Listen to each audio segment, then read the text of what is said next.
믿습니다. 오늘 시간 주신 하나님의 말씀입니다. 하나님의 말씀은 구약 성경 학개서입니다. 1장 7절과 8절의 말씀, 학개 1장 7절에서 8절까지 말씀입니다. 제가 가진 성경은 구약 1310년쯤에 있습니다. 우리 한 목소리를 같이 합독하도록 하시겠습니다. 만군의 여호와가 말하노니 너희는 자기의 행위를 살필지니라. 너희는 산에 올라가서 나무를 가져다가 성전을 건축하라. 그리하면 내가 그것으로 말미암아 기뻐하고 또 영광을 얻으리라. 여호와가 말하였느니라. 아멘. 할렐루야. 오늘도 거룩한 주일 예배 가운데 하나님을 예배하기 위해 오신 여러분을 주님의 이름으로 환영하고 축복합니다. 오늘 이 시간에는 이렇게 앞뒤 자분들과 함께 이렇게 인사 한번 하도록 하겠습니다. 우리는 하나님의 성전입니다. 우리는 하나님의 성전입니다. 네. 신약 성경 고린도전서 3장 16절과 17절의 말씀에 주목하시면 너희는 너희가 하나님의 성전인 것과 하나님의 성령이 너희 안에 계시는 것을 알지 못하느냐. 누구든지 하나님의 성전을 더럽히면 하나님이 그 사람을 멸하시리라. 하나님의 성전은 거룩하니 너희도 그러하니라. 이렇게 사도 바울은 권면하고 있습니다.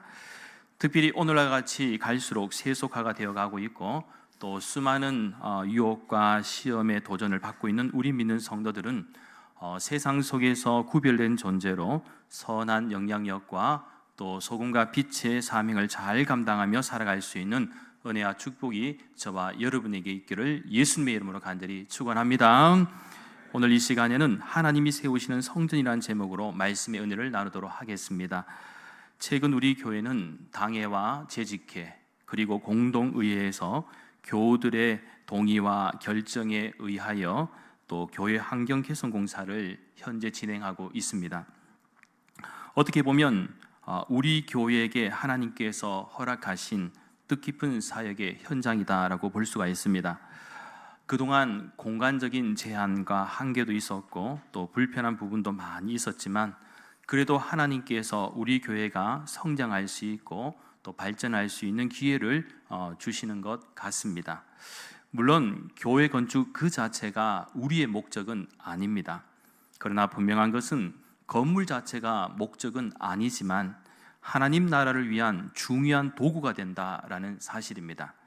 그래서 우리 교회가 환경 개선 공사를 하는 것도 결국에는 영혼 구원과 하나님 나라의 확장을 위한 도구로 쓰임 받기 위함임을 우리는 늘 잊지 말아야 할 줄 믿습니다. 왜냐하면 건물은 시간이 지나면 낡아지지만 그 건물을 통해서 구원받을 영혼은 영원하기 때문입니다.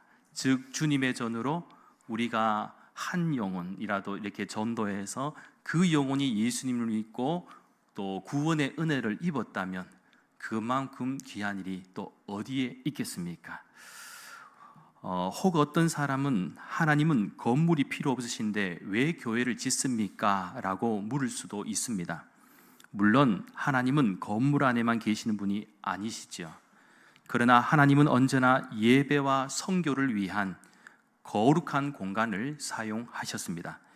예를 들면 구약에서 광야 시대 때에는 성막을, 그리고 가나안 정착 시대 때에는 성전을, 그리고 신약으로 와서는 초대교회 때는 순수 신앙 고백 공동체와 또 제도화된 교회를 통해서 하나님의 뜻을 이루어 가셨습니다. 그리고 또 교회가 참 중요한 것은요, 세상과 구별된 공동체이기도 하지만 저도 지금까지 목회를 하면서 많은 분들이 또 이런 고백을 한 것을 제가 들은 적도 있습니다. 특별히 또 새가족이라든지 또 신앙생활을 좀 한동안 쉬었다가 오랜만에 다시 또 예수님의 사랑을 기억하고 교회에 오신 분들이 하는 것이 어떤 고백이냐면 교회에 오니까 참 마음이 편안하다는 것입니다. 교회에 오면 마음이 편안하고 또 왠지 경건해지는 것 같다라는 그런 고백을 들은 적도 있습니다. 여러분, 그럴 수밖에 없는 것이 그래도 교회가 세상 그 어떤 공동체보다 거룩하고 경건하지요. 나이트클럽에서 경건해집니까? 화려한 조명과 막 거기서 춤을 추고 막 신나게 하는 데에서 무슨 경건을 찾을 수가 있겠습니까? 또 술집에서 은혜 받고 마음이 편해집니까? 술 취해서 안 싸우면 다행입니다. 그렇지 않습니까?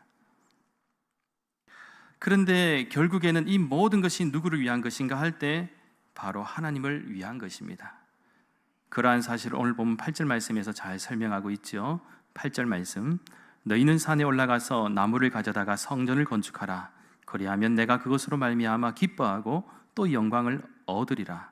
여호와가 말하였느니라. 하나님께서 기뻐 받으시고 영광 받으신다는 것입니다. 그런 의미에서 오늘 우리 시대에 많은 사람들이 각자의 삶의 터전에서 열심히 살아갑니다. 새벽부터 밤늦게까지 일하고 공부하고 또 사업하고 자녀를 키웁니다. 그런데 이상하게도 마음은 공허합니다. 과거 그 어느 때보다 더 열심히 사는 것 같은데 갈수록 마음은 더 공허하고 메마른가 갈급함이 찾아옵니다.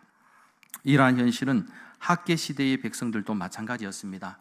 포로 생활에서 돌아와서 성전 재건을 시작했지만 주변의 방해와 현실적인 어려움 때문에 하나님의 성전을 짓는 일을 멈추고 대신 자신들의 집을 짓고 꾸미기에 몰두하였습니다.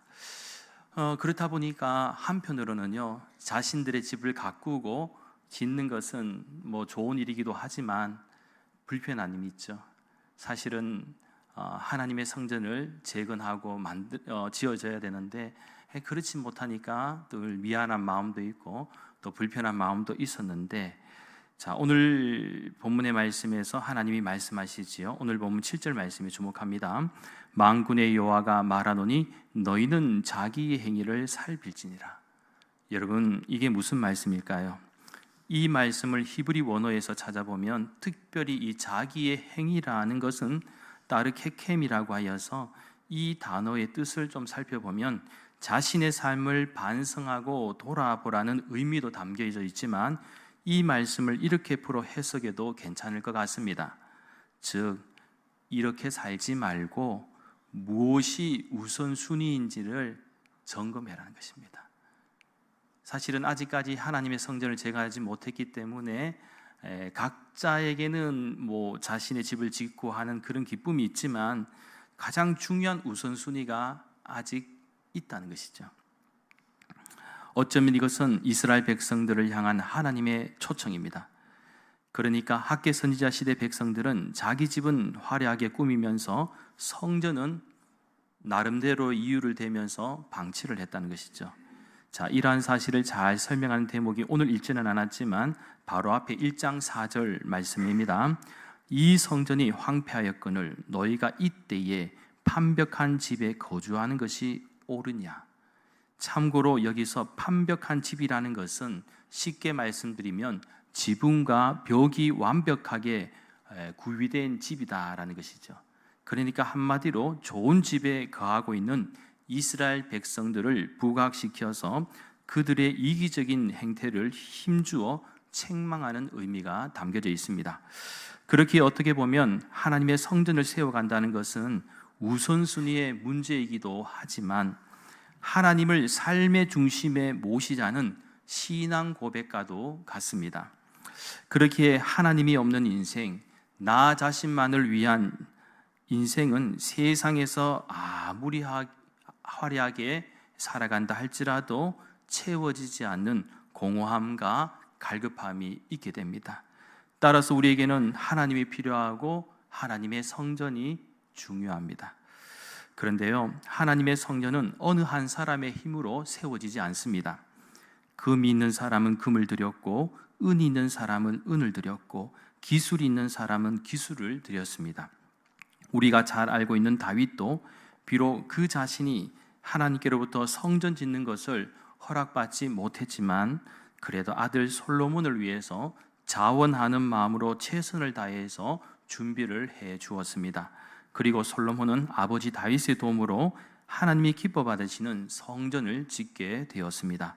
그래서 성전을 짓고 세워가는 것에는 무엇이 중요한가 하면 자원하는 마음이 중요합니다. 예를 들면 구약 성경 출애굽기 35장 29절 말씀에서는 마음에 자원하는 남녀는 누구나 여호와께서 모세의 손을 빌어 명령하신 모든 것을 만들기 위하여 물품을 드렸으니 이것이 이스라엘 자손이 여호와께 자원하여 드린 예물이리나 하고 이렇게 말씀하고 있고요.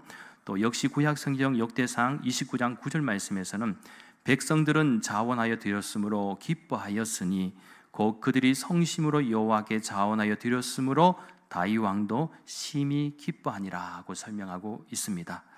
어떻게 보면 다윗이 하나님의 성전을 건축할 이 예물을 준비할 때 온 백성들이 자원하여 드렸다는 사실을 발견하게 됩니다. 그렇습니다. 하나님의 일은 어떤 개인 한 사람의 몫이 아니라 공동체 전체의 몫이 됩니다. 어떤 사람은 재정으로, 어떤 사람은 기도로, 어떤 사람은 땅과 봉사로 참여합니다. 그렇게 우리가 함께 지어가는 교회 환경 개선 공사는 온 교회가 한 마음이 되는 믿음의 잔치와도 같습니다. 작고 적고의 많고 적고의 문제가 아닙니다. 그리고 여러분에게 절대로 부담을 드리기 위해서 드리는 말씀도 아닙니다. 특별히 공사기간 동안에는 무더위도 있고 또 장마도 있습니다. 또한 태풍이 올 수도 있습니다. 그리고 우리가 생각지도 못한 문제들이 생길 수도 있습니다. 그러나 그 어떤 일에도 우리는 먼저 기도의 벽돌을 쌓아가며 믿음 위에 우리 대구 난강교회를 세워가야 할 줄 믿습니다. 그래서 주보 뒤쪽 기도 제목들을 꼭 보시고 시간이 날 때마다 기도해 주시기 바랍니다. 또한 교회학교 청년국 3040 세대 나우스그룹, 남성교회 여전도회 등 모든 기관과 부서에서도 틈틈이 개인적으로 기도하시는 것도 좋고요, 소그룹으로 모여서 또 이렇게 꼭 기도해 주시기 바랍니다. 구약성경 10편 127편 1절의 말씀에서 여호와께서 집을 세우지 아니하시면 세우는 자의 수고가 헛되며 여호와께서 성을 지키지 아니하시면 파수꾼에 끼어 있음이 헛되도다라는 이 솔로몬의 고백처럼 모든 것은 하나님이 지켜주셔야 합니다. 그래서 우리가 기도로, 항상 기도로 모든 것을 감당할 수 있어야 할 줄 믿습니다. 따라서 절대로 나는 방관자가 아니라 자원하는 마음, 즐거운 마음으로 참여하는 헌신이 우리 대구 난강교회 공동체를 하나 되게 만들어 주실 줄 믿습니다. 계속해서 오늘 본문 8절 말씀에 다시 한번 주목합니다. 자, 이 부분은 자막을 보시면서 우리 함께 읽도록 하겠습니다. 너희는 산에 올라가서 나무를 가져다가 성전을 건축하라. 그리하면 내가 그것으로 말미암아 기뻐하고 또 영광을 얻으리라. 여호와가 말하였느니라. 아멘. 보통 교회 건축 이야기가 나오면 사람들은 먼저 돈을 생각합니다. 얼마나 들까? 우리 교회가 감당할 수 있을까? 부담이 되지 않을까? 물론 요즘 우리 시대의 환경과 상황을 생각하면 그 어느 때보다 쉽지 않고 또 어려운 현실이 있음을 잘 알고 있습니다. 고물가 시대, 또 어려운 취업 현장, 또 먹고 살기가 더 팍팍해진 현실 앞에서 본의 아니게 큰 부담이 생길 수도 있습니다. 그래서 당에서도 이 고민을 많이 했습니다. 그러나 우리가 비록 전체 이 교회 건축은 하지 못하더라도 모든 것이 다 때가 있고 타이밍이 있기에 결국 교회의 미래를 생각하며 결정을 하게 되었습니다. 그러면서 저도 기도 가운데, 묵상 가운데 하나님께서 구약 성경 역대상 28장 20절의 말씀을 들려주셨습니다. 또 그의 아들 솔로몬에게 이르되 너는 강하고 담대하게 일을 행하라. 두려워하지 말며 놀라지 말라. 내가 여호와의 성전 공사의 모든 일을 마치기까지 여호와 하나님 나의 하나님이 너와 함께 계시사 내게서 떠나지 아니하시고 너를 버리지 아니하시리라. 하나님께서 솔로몬에게 함께 하실 것이다 라고 말씀하신 대목입니다. 저는 이 말씀이 우리 대구 난강교회 가운데도 하나님이 주셨고 함께 하실 것을 믿습니다. 그렇습니다. 세상에 그 어느 곳도 쉬운 일은 없습니다. 그러나 힘들어도 때로는 해야 할 일들이 있습니다. 그런데요, 성경은 건축을 이야기할 때 돈보다 먼저 항상 무엇을 강조하고 있느냐면 믿음을 이야기합니다. 믿음. 왜냐하면 건축은 벽돌의 문제가 아니라 믿음의 문제이기 때문입니다. 하나님은 언제나 건축을 통해서 하나님의 백성을 훈련시키셨습니다. 성막도 그러했고 솔로몬 성전도 그렇고 또 예레미야 성벽도 그러했습니다. 그렇다 보니 건축은 하나님께서 이스라엘 백성을 하나로 묶으시는 특별한 과정과도 같았습니다. 특별히 건축의 과정을 통해서 저는 우리 대구 난강교회가 믿음의 공동체로 더 강하게 세워져 가길 기도하고 있습니다. 왜냐하면 진짜 건축은요, 사람을 세우는 것이기 때문입니다. 그래서 신약 성경에서 교회는 건물이 아니라 하나님의 백성이라는 점을 강조하고 있는데, 오늘 처음 인사를 나누었을 때 고린도전서 3장 16절의 말씀이 그 대표적인 말씀이라고 볼 수가 있습니다. 너희는 하나님의 성전이라. 우리는 하나님의 성전입니다. 그런 의미에서 우리의 꿈과 비전은요, 단순히 보이는 건물 자체에 있지 않습니다. 그 속에 담겨져 있는 믿음의 사람들을 보아야 합니다. 대구 난강교회라는 건물 앞에서 영혼이 구원받고 다음 세대가 자라나고 선교사님을 파송하고 눈물 흘리는 성도가 위로받을 때, 또한 하나님의 나라를 확장하는 데 구원의 방주로서의 사명을 잘 감당하는 것, 이것이 진정한 의미에서 하나님이 세우시는 성전이 되어가는 것임을 꼭 믿으시기 바랍니다. 어느 시골교회가 예배당 건축을 시작했습니다. 그때 한 가난한 할머니 한 분도 너무나도 이 건축에 참여하고 싶어서 건축 헌금을 드리기 위해 매일 새벽 폐지를 주워 모았습니다. 그러니까 사람들은 아이고 할머니 그 적은 돈이 무슨 도움이 되겠습니까? 라고 말했습니다. 아마 이 말 속에는 이 할머니가 걱정이 되기도 하고 또 너무 무리하시는 것 같아서 그렇게 드린 말이라고도 볼 수가 있습니다. 그런데 할머니가 이렇게 대답합니다. 저는요, 예배당 벽돌 하나라도 내가 할 수만 있다면 그 속에 내 눈물이 들어갈 것입니다. 그리고 수년 후에 교회가 완공되었고 그 교회에서 수많은 영혼이 예수님을 믿게 되었습니다. 결국 하나님은 어떤 액수가 아니라 헌신의 눈물을 기억하셨고 부흥의 은혜를 이 교회에 허락해 주셨습니다. 사랑하는 여러분, 신약성경 에베소서 2장 20절부터 22절까지 말씀에 주목하시면 영적으로 교회를 세워가는 공동체의 특징을 잘 말씀하고 있습니다. 이 부분은 자막을 보시면서 역시 함께 합독하시겠습니다. 너희는 사도들과 선지자를 터 위에 세우심을 입은 자라. 그리스도 예수께서 친히 모퉁이 돌이 되셨느니라. 그의 안에서 건물마다 서로 연결하여 주 안에서 성전이 되어가고 너희도 성령 안에서 하나님의 거하실 처소가 되기 위하여 그리스도 예수 안에서 함께 지어져 가느니라. 아멘. 이 말씀은 예전에는 우리가 하나님 앞에서 연합할 수 없었지만 하나님의 은혜로 말미암아 이제는 연합할 수가 있게 되었다라는 것입니다. 왜냐하면 예수님께서 친히 모퉁이 돌이 되셨기 때문에 그렇습니다.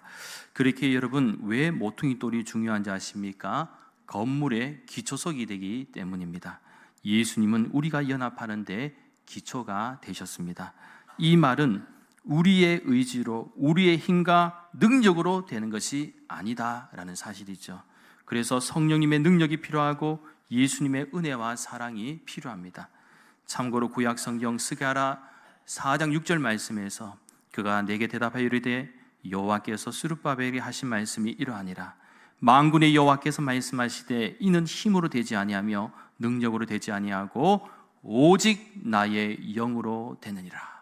스가랴 선지자는 선포하였습니다. 우리의 모든 일은 내 힘과 능력이 아닙니다. 오직 나의 영이신 성령님의 능력과 역사 가운데 이루어짐을 꼭 믿으시기 바랍니다. 그러면서 마지막으로 저는 여러분에게 한 가지 질문을 드리겠습니다. 오늘 우리 시대, 우리 교회는 어떠한 교회가 되어야 할까요? 저는 우리가 이 환경개선공사도 하는 것도 중요하지만 그 속에 담긴 믿음의 성도들을 바라보면서 앞으로 우리가 던져야 할 질문들이 있습니다. 과연 교회가 우리 시대의 소망이 될 수 있는가? 시대 정신을 이끌며 바른 길로 인도할 수 있는가? 과연 성령님의 인도하심과 하나님의 뜻에 합당한 공동체로 존재할 수 있는가? 여러분, 이 질문 앞에서 우리 교회가 해답을 찾아가야 할 줄 믿습니다. 사랑하는 여러분, 하나님이 세우시는 성전, 교회는 단순히 벽돌을 쌓는 일이 아닙니다. 바로 믿음을 쌓는 일입니다. 그리고 건강한 공동체를 세우는 일입니다. 또한 다음 세대에게 훌륭한 신앙을 전승하는 일입니다. 그래서 영혼 구원과 하나님의 나라를 확장하는 데 쓰임을 받음으로써 하나님께 영광을 돌리는 일입니다. 따라서 하나님은 단순히 가진 사람을 쓰시는 것이 아니라 믿는 사람을 쓰신다는 사실을 믿으시기 바랍니다. 또한 능력이 있어서 쓰임받는 것이 아니라 순종하기 때문에 쓰임받는 것임을 기억하시기 바랍니다. 그렇게 저는 우리 대구난강교회가 올해 74주년이 되는 해이지만 지금까지도 우리 믿음의 선배님들 참 많이 수고하셨고 헌신하셨고 또 고생 많이 하셨습니다. 또 감사하지요. 처음에는 이 예배당으로 시작해서 옆에 건물도 생겼고 차츰차츰 이렇게 하나하나씩 만들어 갔습니다. 너무 감사한 일이고, 또 지금 이 시점도 어떻게 보면 우리가 현재와 다음 세대를 위해서 우리가 그저 하나님께서 허락하신 은혜 안에서 순종할 뿐입니다. 그렇기에 앞으로 우리 교회가 지금도 쓰임 받겠지만 앞으로 100년, 200년 후에도 하나님께 귀하게 쓰임 받고 하나님이 세우시는 거룩한 성전이 될 수 있기를 예수님의 이름으로 간절히 축원합니다. 기도드리겠습니다. 거룩하신 하나님, 하나님이 세우시는 성전이 되게 하여 주시옵소서. 건축의 모든 과정 가운데 하나님의 인도하심이 있게 해주시고 부족한 부분이 없도록 채워주심의 은혜도 내려주시며 나아가 온 교들이 자원하는 마음으로 헌신하며 주님의 몸된 교회를 건강하게 세워가는데 부족함 없도록 인도하여 주시옵소서. 그래서 우리 교회가 단순히 보이는 건물로서 환경이 더 좋아진 것에 만족하는 것이 아니라 영혼 구원과 하나님의 나라를 확장하는 데 귀하게 쓰임받고 믿음의 세대를 잘 이어가는 복된 교회, 오직 하나님께 영광 돌리는 교회가 될 수 있도록 역사하여 주시옵소서. 감사드리며 모든 말씀 거룩하신 예수님의 이름으로 간절히 기도하옵나이다. 아멘.